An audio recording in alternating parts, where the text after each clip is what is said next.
ये आकाशवाणी है। संसद का बजट सत्र कल से शुरू हो रहा है। इस क्रम में आज प्रस्तुत है विशेष परिचर्चा संसद के समक्ष मुद्दे। इसमें भाग ले रहे हैं भारतीय जनता पार्टी के राष्ट्रीय प्रवक्ता गोपाल कृष्ण अग्रवाल, भारतीय राष्ट्रीय कांग्रेस पार्टी के राज्यसभा सांसद डॉक्टर सैयद नासिर हुसैन, आम आदमी पार्टी की राष्ट्रीय प्रवक्ता अभिनंदिता माथुर और मार्क्सवादी कम्युनिस्ट पार्टी के राज्यसभा सांसद विकास रंजन भट्टाचार्य। परिचर्चा का संचालन कर रहे हैं वरिष्ठ पत्रकार केबी प्रसाद। संसद का बजट सत्र शुरू होने वाला है। राष्ट्रपति के अभिभाषण जनवरी 31 को होगा और 1 फरवरी को वित्त मंत्री निर्मला सीतारमण बजट पेश करेंगी।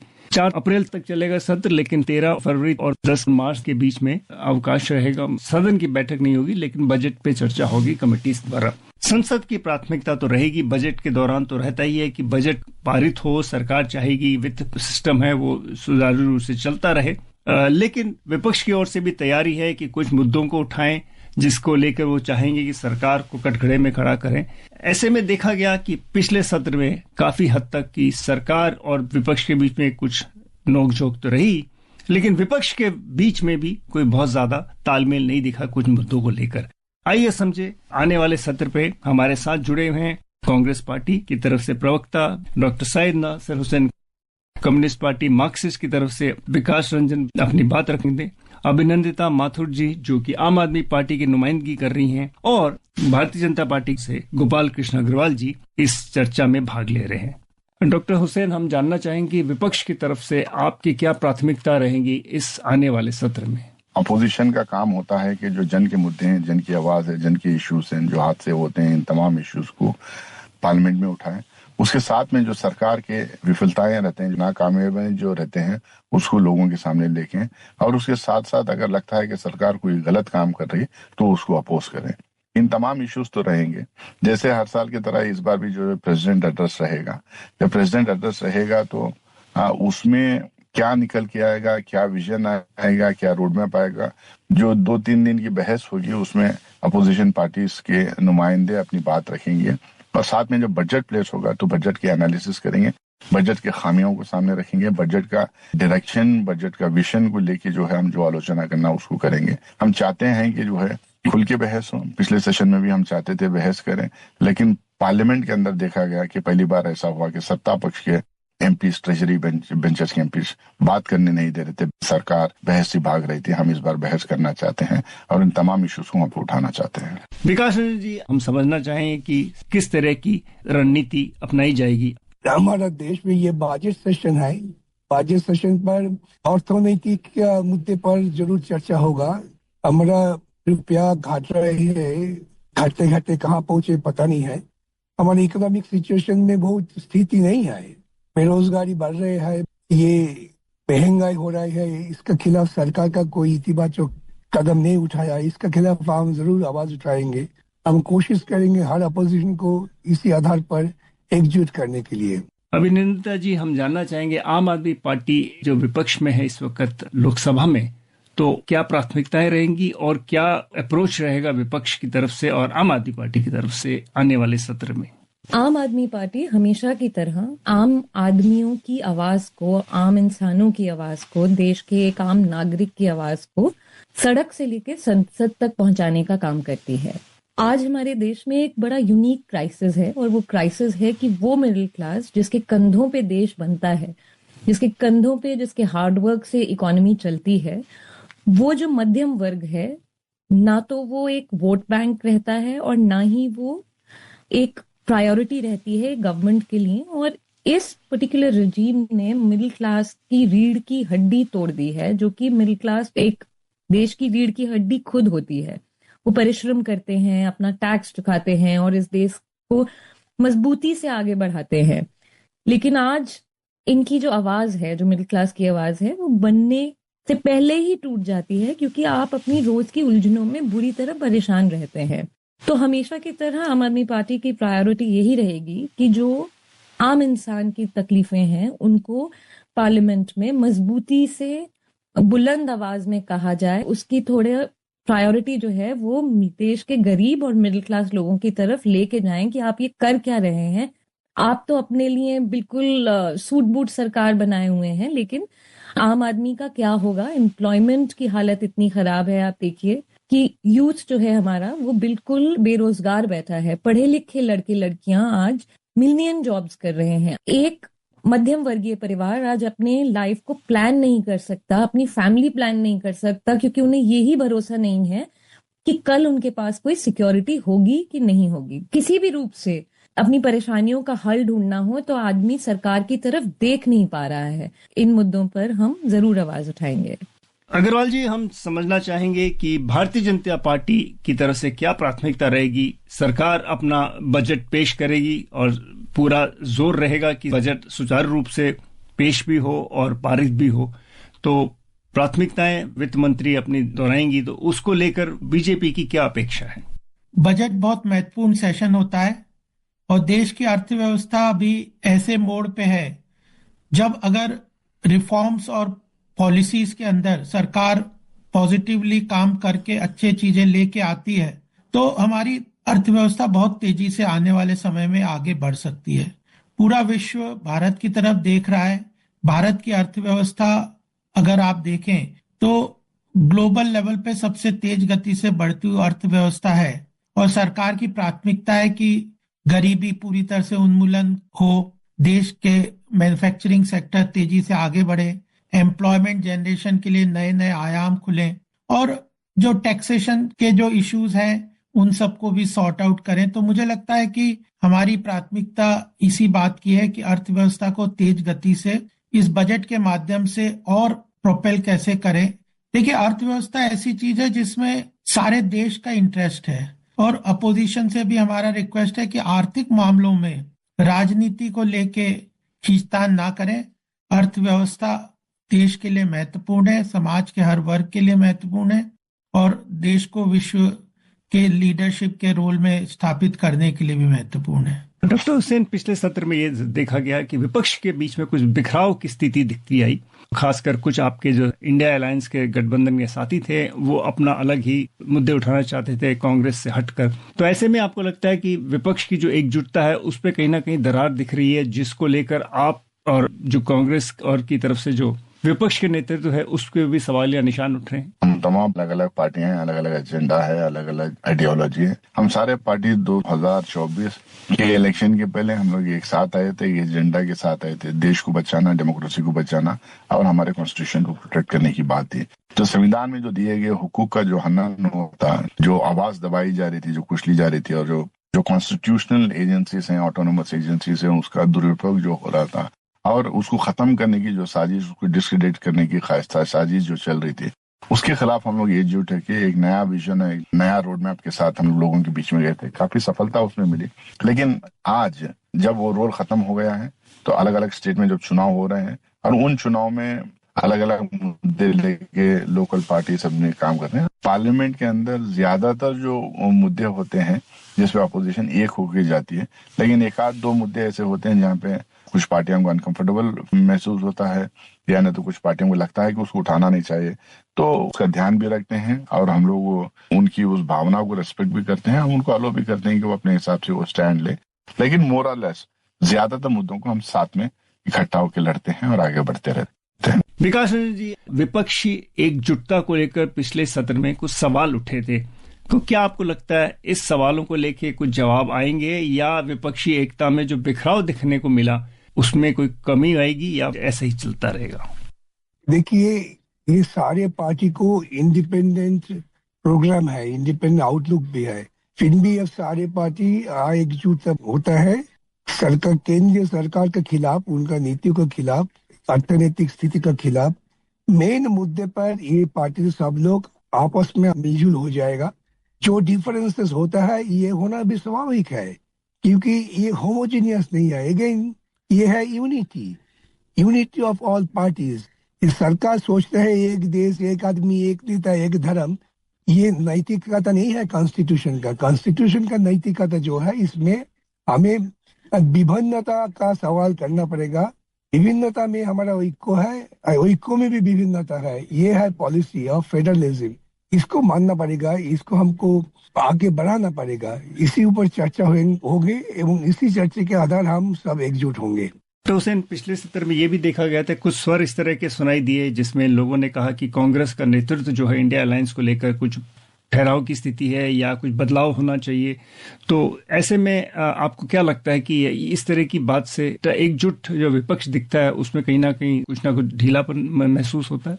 देखिए, हम लोग को एक चीज को समझना चाहिए कि नेतृत्व वही पार्टी करती है जिसके नुमाइंदे ज्यादा हैं और जिसका स्ट्रेंथ ज्यादा है। एक दूसरा जो है, पार्लियामेंट इलेक्शन के बाद में नेतृत्व का सवाल सेट हो गया है। लोकसभा में Rahul Gandhi ji leader of opposition बन चुके हैं, वो रोल लिए हैं, बाखूबी तरीके से वो रोल को निभा रहे हैं। राज्यसभा में पहले से ही मल्लिकार्जुन खड़गे साहब राज्यसभा में लीडर ऑफ अपोजिशन आए और बहुत अच्छे तरीके से उन्होंने एकजुट करके लड़ाई पिछले कई सालों से लड़ते आए हैं, आने वाले दिनों में भी लड़ेंगे। तो नेतृत्व का सवाल सेटल्ड है। अब जाहिर सी बात है, जब एस्पिरेशन ज्यादा होते हैं, जब लोगों को लगता है, पार्टियों को लगता है कि हम लोग को भाजपा को डिफीट करना चाहिए, लगता है कि हम लोग अलग अलग स्टेट में उनके खिलाफ खड़े होना, लड़ना चाहिए, कहीं खामियाबा जहाँ हो जाते हैं, कहीं जो स्टेट में चुनाव जीतते हैं जब कोई कुछ बोलता नहीं, कभी जब हार जाते हैं क्योंकि उनकी ख्वाहिश होती है कि चुनाव हम जीते, उस होप से जो जीते रहते हैं उनको लगता है कि कहीं ना कहीं कुछ अमिस है, कुछ गड़बड़ है, तो उसमें इस तरह के स्टेटमेंट्स आते हैं। बट लार्जली जो है लीडरशिप इशू सेटल्ड है इंडिया अलायंस में। अभिनंदन जी, पिछले बार ही देखा गया बजट के जो शुरू होने से पहले कि विपक्ष के बीच में एकजुटता जो दिखाई गई थी और इंडिया गठबंधन के बीच में कुछ दरार सी नजर आ रही थी, थोड़ी बिखराव दिख रहा है। तो क्या ये स्थिति बदलेगी या ऐसा ही रहने के अनुमान है आप? देखिए, अरविंद केजरीवाल जी जो हमारे नेता हैं, उन्होंने एक बहुत इंपॉर्टेंट बात वो बोलते हैं कि पक्ष विपक्ष, पार्टीज, कांग्रेस, बीजेपी, आम आदमी पार्टी और पार्टीज, ये इंपॉर्टेंट नहीं है और देश इंपॉर्टेंट है। तो कुछ चीजें होती हैं जहां आप अपनी पॉलिटिक्स करते हैं, लेकिन कुछ चीजें होती हैं जहां आपको यूनानिमसली एक साथ देश के लिए काम करना होता है। आज अगर आप देखें कि दिल्ली में एजुकेशन रेवोल्यूशन हुई है, तो सेंट्रल गवर्नमेंट को ये कहना चाहिए कि भाई ये दिल्ली में एक बहुत अच्छा काम हुआ है, क्यों ना हम इसी चीज को देश की अलग अलग जगहों पे इम्प्लीमेंट करें। That is the kind of unilateral focus जो हम ढूंढ रहे हैं, आम आदमी पार्टी ढूंढ रही है और ला रही है इस देश की राजनीति में। जहां आप किसी भी पार्टी पे हो, आज जनता आपसे सवाल पूछ रही है कि आपने मेरा स्कूल ठीक क्यों नहीं किया, आपने मेरा अस्पताल ठीक क्यों नहीं किया। ये हम लेकर आ रहे हैं। बाकी ऑपोजिशन की जहां तक आप बात कर रहे हैं, देखिए आम आदमी पार्टी जहां तक कंसर्न है, हम बहुत खुश हैं और हमें गर्व है कि देश की जितनी भी ऑपोजिशन पार्टीज हैं, इंडिया अलायंस की पार्टीज हैं, उन सभी ने अपना अनकंडीशनल सपोर्ट जो है वो अरविंद केजरीवाल जी की पॉलिटिक्स, अरविंद केजरीवाल जी की सरकार को दिया है और हम उसी शक्ति से, उसी अपने काम के बलबूते पे इस दिल्ली चुनाव में जा रहे हैं और जीत के आएंगे। अग्रवाल जी, हमने देखा संसद के पिछले सत्र में विपक्ष में कहीं ना कहीं दरार दिखी और विपक्ष की तरफ से ये भी आरोप लगा कि भारतीय जनता पार्टी या सत्ता पक्ष की तरफ से कुछ इस तरह का माहौल तैयार हुआ कि सदन सुचारू रूप से नहीं चल पाया। तो क्या आपको लगता है ये सही आंकलन है या इसमें आपको लगता है कि विपक्ष अपनी विफलता छुपाने के लिए सत्ता पक्ष पे इस तरह का आरोप कर रही है? पिछले कई वर्षों से हम देखें और खासकर 2024 के बाद विपक्ष का जो रोल रहा है संसद में, वो बड़ा ही दुर्भाग्यपूर्ण रहा है और उन्होंने संसद को एक गरिमामय स्थिति से निकाल के एक एजिटेशन का प्लेटफॉर्म बनाने का प्रयास किया हुआ है। यह अच्छा नहीं है प्रजातंत्र के लिए। संसद एक ऐसा प्लेटफॉर्म है जहां पे डिस्कशन होंगे, डिबेट होंगे, देश के महत्वपूर्ण मुद्दों पे चर्चाएं होंगी, सरकार के कार्यप्रणाली पे आप प्रश्न पूछ के उनके कार्यप्रणाली में जो आपके सजेशंस हैं उनके अंतर्गत आप अपने वक्तव्य दे सकते हैं और फिर जो बिल्स आते हैं, जो कानून बनते हैं, जो पॉलिसी डिसीजंस होते हैं, उनके ऊपर जनता की बात आप संसद के पटल पे रख सकते हैं। लेकिन अपोजिशन संसद को चलने नहीं देना, अपनी बात कह के वॉकआउट कर देना, तो यह एक तरीके से संसद की गरिमा को अंडरमाइन करना है और ये अपोजिशन कंटिन्यूअसली अलग अलग प्रजातांत्रिक इंस्टीट्यूशन के साथ ये कर रहा है। ये ठीक नहीं है और हम तो नहीं चाहते कि इस तरह की कोई व्यवस्था, इस तरह की सिचुएशन पार्लियामेंट संसद में बने। हम तो चाहते हैं कि नए नए कानून बने, अच्छे कानून बने, खराब कानून खत्म हो। हम अपने प्रयास करते रहेंगे क्योंकि गवर्नेंस की जो जिम्मेदारी है वो हमारी है। गवर्नेंस में पार्लियामेंट जो संसद होता है उसका काम मुख्यतः से कानून बनाना है और कानून ऐसे बने जो कि जनता के हित में बने।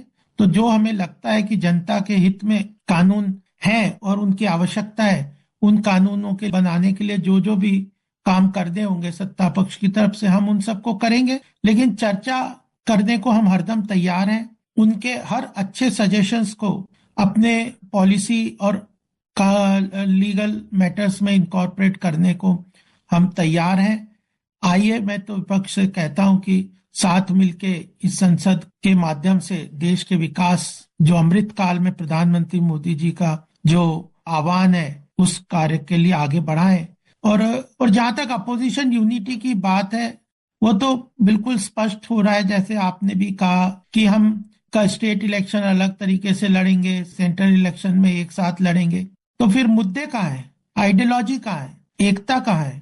आप तो एक सत्ता खींचने के लिए, सत्ता को में काबिज होने के लिए कन्वीनियंस के हिसाब से अपना एकता की बात करते हैं, लेकिन आइडियोलॉजी नहीं है, दिशा नहीं है, नीति नहीं है और लीडरशिप नहीं है। तो नेतृत्व तो लीडरशिप का रोल निभाने से होती है, क्या विचारधारा है उससे निर्धारित होती है, और क्या नीतियों पे आप चलना चाहते हैं। तो इन तीनों चीजों में, नीति, लीडरशिप और विचारधारा, अपोजिशन में कोई यूनिटी नजर नहीं आ रही। आपस के डिफरेंसेस और इस बात की लड़ाई चलती रहती है कि कौन प्रधानमंत्री का दावेदार बने या कौन इंडिया अलायंस का लीडर बने। इसमें भी कोई कंसेंसस नहीं है, तो कोहेसिव अपोजिशन नहीं है। डॉक्टर हुसैन, सत्र शुरू होने से पहले ये तो बात जाहिर है कि बजट पे सारा ध्यान रहेगा, बजट के प्रावधानों पे डिस्कशन रहेगा और प्राथमिकता सरकार की रहेगी कि बजट पास हो। लेकिन कुछ बिल है जिसके ऊपर बिल्कुल नजर पड़ेगी और ध्यान जाएगा। उनमें दो जो है जेपीसी जिनकी कॉन्स्टिट्यूट हुई है, ज्वाइंट पार्लियामेंट्री कमेटी, एक तो वक्फ के ऊपर और साथ ही एक राष्ट्र एक चुनाव के ऊपर जो बिल है उसके ऊपर भी जो दो संविधान में एक संशोधन भी है उसके ऊपर भी बहस या उसकी रिपोर्ट आनी है। तो ऐसे में कांग्रेस के क्या रवैया रहेगा इन दोनों पे? वक्फ पे तो पार्लियामेंट के अंदर भी विरोध की है, जेपीसी में भी विरोध की है, और जिस तरह से जेपीसी को चलाया गया, जिस तरह से स्टेक होल्डर्स की बात नहीं मानी गई, जिस तरह से अपोजिशन एमपीज की बात नहीं मानी गई, जिस तरह से खुल के डिस्कशन वहां पे बहस नहीं हुई है, तो इससे साफ जाहिर है कि ये एक आई वॉश थे। और बिना क्लॉज टू क्लॉज डिस्कशन, बिना मिनट्स दिए, बिना रिपोर्ट दिए, बिना रिप्लाईज जो विटनेसेस आए थे उनका प्रोवाइड किए गए हम लोगों को, इस अमेंडमेंट को पास किया गया। मैं तो कहता हूँ सबके साथ इक्वालिटी होना चाहिए।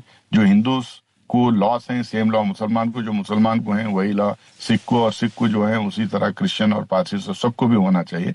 जो पूजा धर्मस्थल और धर्म से जुड़े हुए जो इंस्टीट्यूशंस हैं, जो इदारे हैं, उनको गवर्न करने के लिए, उनको एडमिनिस्टर करने के लिए मुझे लगता है कि एक तरह के रूल होना चाहिए। मेजॉरिटी को अलग, माइनॉरिटी को अलग तरीके के रूल भाजपा क्रिएट करके ये दिखाना चाहती है कि इस देश में माइनॉरिटी जो है दूसरे दर्जे के सिटीजन हैं। तो इसको पूरी तरह से कांग्रेस पार्टी विरोध करती है।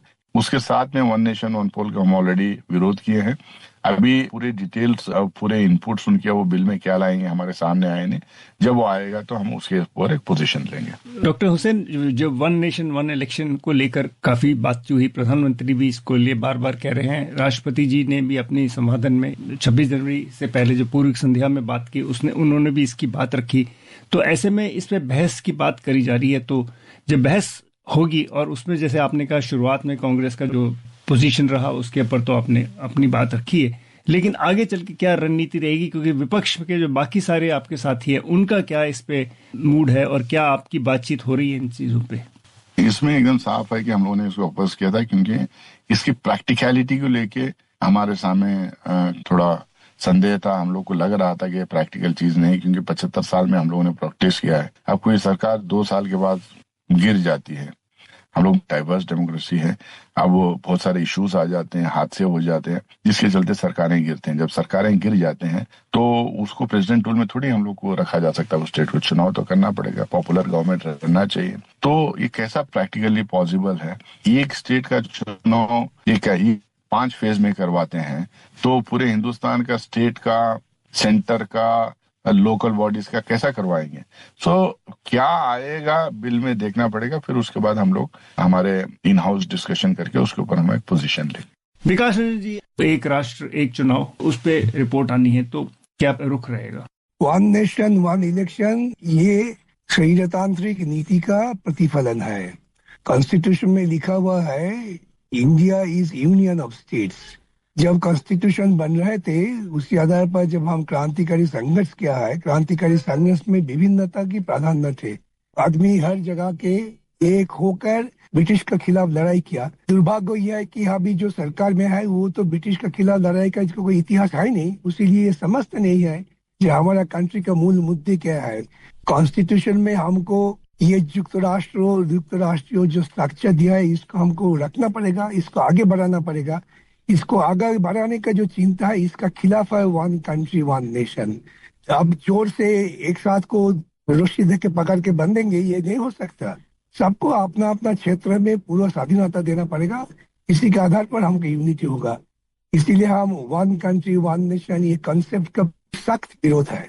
अभिनंदन जी के 2 कानून हैं जो कि सरकार की तरफ से पूरी तैयारी है कि उसको आगे लेके चले। एक तो एक राष्ट्र एक चुनाव का बिल, उस पर रिपोर्ट होना है, और दूसरा जो है वक्फ अमेंडमेंट बिल है। आम आदमी पार्टी का इन दोनों पे क्या रुख रहेगा?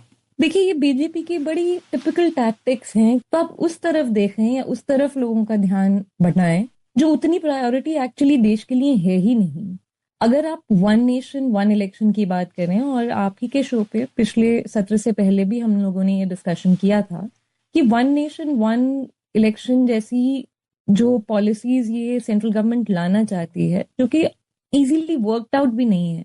आप क्या ये प्रोजेक्शन करते हैं जहां पे वोटरों के नाम कट रहे हैं, खुलेआम कट रहे हैं। तो ऐसी बहुत सारी चीजें हैं जिन पे ये पर्दा डाल डाल के दूसरी तरफ लोगों का ध्यान भटकाना चाहते हैं। आप मुझे बताएं कि कोई एक ऐसी पॉलिसी हो, कोई एक ऐसा बिल हो जो इन्होंने पिछले 5 साल में ऐसा पास करा हो या ऐसा प्रेजेंट किया हो जिससे आम आदमी की लाइफ पर कोई फायदा होता हो। जब भी पार्लियामेंट सेशन आता है तो आम आदमी जो होता है वो डरा हुआ होता है, आम इंसान, क्योंकि उन्हें पता है कि अरे बाप रे अभी और किसी चीज पे टैक्स आ जाएगा। तो लोग तो आज की डेट में पार्लियामेंट सेशन से डरते हैं क्योंकि उन्हें पता है कि सारी चीजें जो हैं वो इधर उधर की बात होगी, लेकिन जो आम इंसान के मुद्दे हैं उस पे बिल्कुल मिट्टी डाल दी जाएगी। तो हमारा काम यही रहेगा कि जो असली मुद्दे हैं उन पे सरकार का ध्यान लाया जाए, उनको अकाउंटेबल बनाया जाए कि जो वो कन्वीनियंटली उधर मुंह करके अपनी कॉर्पोरेट रेवड़ियों के चक्कर में लगे रहते हैं या डिवाइसिव पॉलिटिक्स करने के चक्कर में लगे रहते हैं। आप कम से कम ये तो देश को बताएं कि आप ये जो 4 बिल ला रहे हैं वो इसके बनिस्बत या इसके अलावा आप दूसरी 5 चीजों पे डिस्कशन क्यों नहीं कर रहे हैं? क्या आपकी मजबूरियां हैं जो आप इकोनॉमी पे ढंग का डिस्कशन नहीं करते हैं और इधर उधर की फालतू इश्यूज को लाके उसको प्रायोरिटाइज कर रहे हैं? पूरा देश अब ये देख रहा है। वक्फ बिल पे कुछ विशेष टिप्पणी? जैसे कि मैंने आपको कहा है कि बहुत सारे मुद्दे हैं, देखिए, जो चाहे वो वक्फ बोर्ड का हो, चाहे वो यूसीसी का हो, चाहे वो कोई भी और ऐसी सो टू स्पीक जो इन्होंने कंट्रोवर्शियल चीजें ये जान के उठाते हैं। मैं जैसे कि आपको बोल रही हूँ, बाकी सारी चीजों पे जिस तरह से प्रेजेंटेबल किया जाएगा उस पे विचार होगा, उस पे पार्टी के अंदर पार्टी के बाहर लोगों के साथ विचार होगा, उसी के तरीके से हम अपनी ओपिनियन रखेंगे। लेकिन मुझे लगता है कि ये जो इलेक्शन के टाइम पे ऐसे बिल लाए जाते हैं वो बहुत क्लियरली डिवाइसिव पॉलिटिक्स का नतीजा है। सत्य ये है कि जो आम लोग हैं उनको इस सब से नहीं फर्क पड़ता है। आम इंसानों को अपनी प्रॉब्लम्स का सोल्यूशन चाहिए। इन मुद्दों से ज्यादा फोकस करेंगे उन मुद्दों पे जो आपकी और मेरी लाइफ को बेहतर बनाएगा। डॉक्टर हुसैन, अगर आपसे ये पूछा जाए कि आने वाले सत्र में विपक्ष को एकजुट रख के चलाने का 5 तारीख को दिल्ली में चुनाव है, आम आदमी पार्टी के साथ कई लोग आपके विपक्ष के साथी उनके साथ खड़े में, कांग्रेस अलग लड़ रही है दिल्ली में, तो इन सब का असर कैसे दिखेगा आने वाले सत्र में?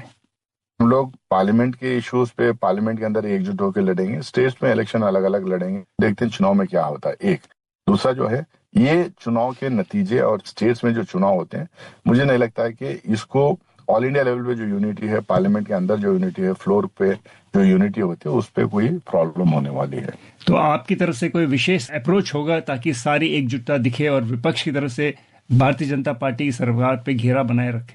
फ्लोर कोऑर्डिनेशन बढ़ाना पड़ेगा, फ्लोर कोऑर्डिनेशन बेहतर करना पड़ेगा, सबको साथ लेके जो जन के मुद्दे हैं, जो आवाम के मुद्दे हैं, उनको लेके आगे बढ़ना पड़ेगा, जब सारे एकजुट होकर रहेंगे।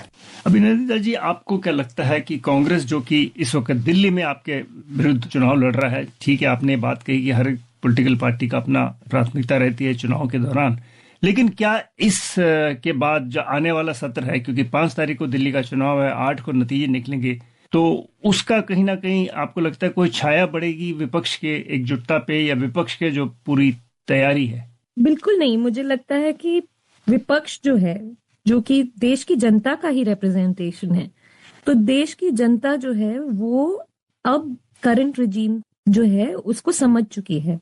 देश की जनता को ये पता है कि करंट रिजीम जो है उसने इकोनॉमी को बिल्कुल डीरेल कर दिया है। देश की जनता को ये पता है कि जो करंट रिजीम है उसने हेल्थ इंफ्रास्ट्रक्चर को बिल्कुल डिस्ट्रॉय कर दिया है। अजीब तरह की एक प्राइवेटाइजेशन और कॉर्पोरेट कल्चर जो है वो लाया गया है। तो ये जो पार्लियामेंट की आवाज जो बनेगी वो किसी पार्टी या किसी ऑपोजिशन या स्पेसिफिक उसकी नहीं, ये देश की आवाज की तरह आएगी। और मुझे नहीं लगता कि इससे कुछ फर्क पड़ेगा। हाँ, फर्क ये जरूर पड़ेगा कि जब आम आदमी पार्टी और जोर शोर से और बहुमत से जीत के आएगी दिल्ली में, तो आम लोगों की जो आवाज है वो और पार्लियामेंट में मजबूत करेगी। अग्रवाल जी, आपने सुना विपक्ष के लोग तमाम सारी बातें हैं उनकी, वो चाहते हैं कि इन सब पे ध्यान आकर्षित करना चाहेंगे। इन सारे मुद्दों पे आपकी क्या राय है?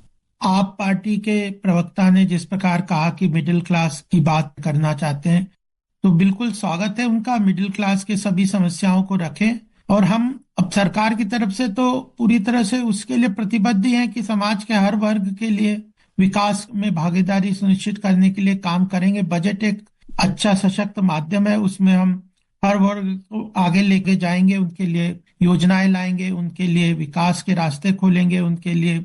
और जहां तक गरीबों का सवाल है, जिस तरह से पिछले 11 साल में प्रधानमंत्री मोदी जी के नेतृत्व में जन कल्याणकारी योजनाएं सामने लेके हम आए हैं, जिस तरह से उनका पेनिट्रेशन हर वर्ग में, हर व्यक्ति में, हर घर में, हर क्षेत्र में, सरकार के डायरेक्ट बेनिफिट ट्रांसफर के माध्यम से भ्रष्टाचार खत्म करने के साथ जिस तरह से जन कल्याणकारी योजनाओं का जमीन पे लेके हम आए हैं, वो अपने आप में अभूतपूर्व है। चाहे वर्ल्ड बैंक को देख लीजिए, ग्लोबल लेवल पे G20 समिट में भी इसकी तारीफ की गई, किस तरह मोदी जी के नेतृत्व में जन कल्याणकारी योजनाओं को घर घर तक पहुंचाने में हमारी सरकार सफल हुई है। और इसी का प्रतिफल है कि 25 करोड़ से ऊपर की जनसंख्या को हम पिछले कुछ ही वर्षों में गरीबी की रेखा से उभार के ऊपर लेके आए हैं। लगभग 36 लाख करोड़ का धनराशि जन कल्याणकारी योजनाओं से पिछले 10-11 वर्ष में बिना किसी लीकेजेस के लोगों के खाते में सीधी पहुंची है। चाहे प्रधानमंत्री आवास योजना हो, हर घर जल मिशन हो, प्रधानमंत्री उज्ज्वला योजना हो, शौचालय बनाने का कार्य हो, तो ये कोई नहीं कह सकता कि जन कल्याणकारी योजनाओं में गरीबों के लिए अभूतपूर्व कार्य पिछले कुछ वर्षों में नहीं हुआ है। या कोई नहीं कह सकता कि आर्थिक प्रगति के मार्ग पे भारत बहुत तेजी से अग्रसर हुआ है। पूरा विश्व इस बात को मान रहा है। फिर भी अगर कोई सुजेशन है बजट के अंतर्गत, तो हम उनका स्वागत करते हैं। आपने परिचर्चा सुनी। जो बजट का सत्र है बहुत महत्वपूर्ण सत्र होता है। उसमें जो सरकार की तरफ से जो प्राथमिकता रहेंगी और भारतीय जनता पार्टी की तरफ से जो प्राथमिकता रहेंगी, और साथ ही साथ विपक्ष चाहे कितनी सारी दरारें हों, वो एकजुटता दिखाने की कोशिश कर रहा है। और ये जरूर है इस संदर्भ में कहना कि दिल्ली के चुनाव 5 फरवरी को होंगे और 8 को चुनाव के परिणाम आएंगे। तो क्या ये परिणाम जैसे भी आएंगे, क्या इसका कोई भी छवि या इसकी कोई छाया इस आने वाले सत्र में पड़ेगा? अलग अलग पहलू पे हमने बातचीत की। अभिनंदिता माथुर जी आम आदमी पार्टी की तरफ से, डॉक्टर सैयद नसर हुसैन कांग्रेस की तरफ से, Vikas Ranjan communist party of India Marxist, और गोपाल कृष्ण अग्रवाल भारतीय जनता पार्टी से। बातचीत के लिए आप सब आए, अपनी बात रखी। बहुत बहुत धन्यवाद, आभार। अभी आप सुन रहे थे विशेष परिचर्चा संसद के समक्ष मुद्दे। इसमें भाग ले रहे थे भारतीय जनता पार्टी के राष्ट्रीय प्रवक्ता गोपाल कृष्ण अग्रवाल, भारतीय राष्ट्रीय कांग्रेस पार्टी के राज्यसभा सांसद डॉक्टर सैयद नासिर हुसैन, आम आदमी पार्टी की राष्ट्रीय प्रवक्ता अभिनंदिता माथुर और मार्क्सवादी कम्युनिस्ट पार्टी के राज्यसभा सांसद विकास रंजन भट्टाचार्य। परिचर्चा का संचालन कर रहे थे वरिष्ठ पत्रकार केवी प्रसाद। यह कार्यक्रम आकाशवाणी के समाचार सेवा प्रभाग द्वारा प्रस्तुत किया गया। इसे आप हमारे mobile app news on AIR और YouTube channel news on AIR official पर भी सुन सकते हैं। इस कार्यक्रम के संबंध में आप अपनी प्रतिक्रिया हमें ईमेल कर सकते हैं। पता है AIRNSDtalks@gmail.com। ये कार्यक्रम फिर से सुनने के लिए लॉग ऑन करें हमारी वेबसाइट newsonair.org www.ncc.gov.in